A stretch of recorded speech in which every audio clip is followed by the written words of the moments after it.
I've been studying this mysterious figure, Mocky, for some time now, and I'm hopeful that his upcoming album, Saskamodie, will begin to shed some light on this enigmatic personality. The album should also help to cast a light on the conspiracy theories surrounding his identity.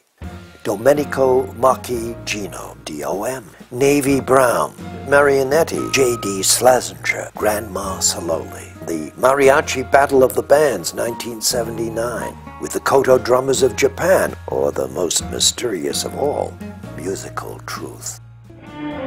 Recently I was giving a lecture on Egyptian music, and suddenly there was a face in the orchestra. Well, the likeness was just unmistakable.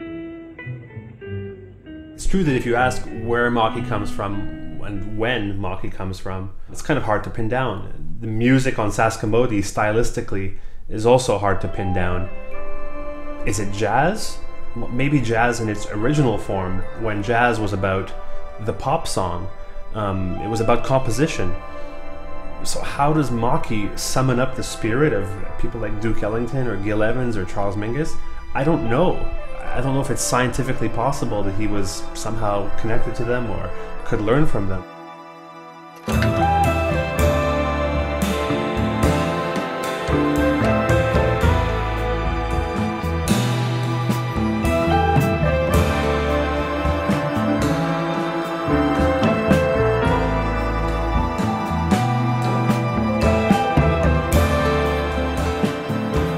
The next clue came when I heard of a musician named Mock Brown.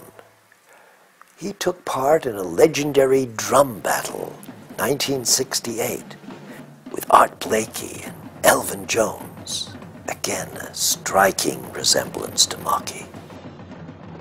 The amazing thing is that it took place while he was on a set break, while playing country piano for the Ozark family. I mean, what can one say except for he has this empathic way with music, something which is unique and something which I experienced, of course, very intimately on my recordings with him during the making of Multiply and Jim. He really is like a one-man Motown rhythm section. And here we have him again on long player, introducing to us a beautiful instrumental world.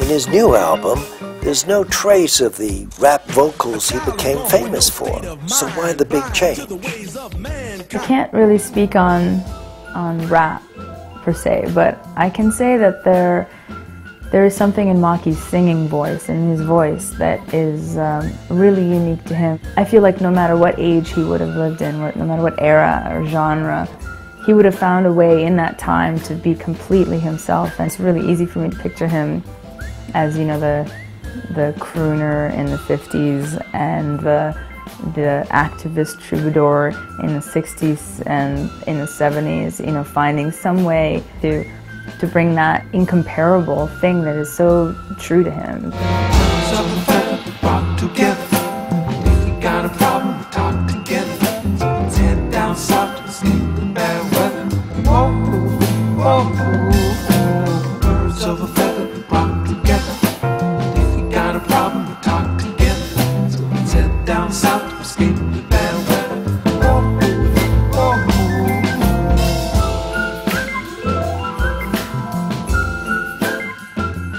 Mocky is a natural phenomenon that will continue to mutate throughout musical history.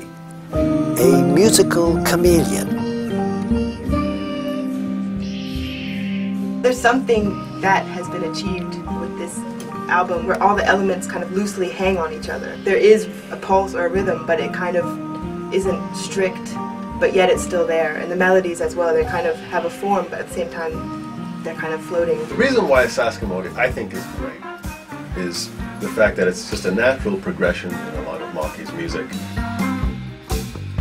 Saskamodie is the most important album of 2009 because it's a real album made with complete emotion, with acoustic instruments that sound amazing without being a retro album.